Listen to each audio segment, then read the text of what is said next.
ریت کی غیر قانونی منتقلی کو روکنے کی عہدیداروں کو چیف منسٹر ریونت ریڈی کی ہدایت۔ تلنگانہ کے وزیر اعلیٰ ریونت ریڈی نے ریت کی غیر قانونی منتقلی کے خلاف چستی اختیار کرنے کی عہدیداروں کو ہدایت دی۔ انہوں نے عہدیداروں سے کہا کہ تلنگانہ میں ریت کی غیر قانونی منتقلی کے خلاف سخت کارروائی کی جائے۔ ضلع کلکٹرز اور ایس پیز کو ہدایت دی گئی کہ وہ اپنے اپنے ڈسٹرکٹس میں ریت کی منتقلی کے مقامات کا جائزہ لیں۔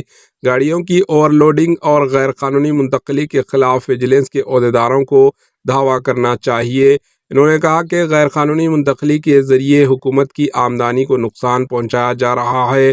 واضح ہے کہ تلنگانہ حکومت نے اندرما ہاؤسنگ مکانات کے تعمیر کے لیے روایتی شرح پر ریت کی سربراہی کا فیصلہ کیا ہے۔ Bureau report, AHN news.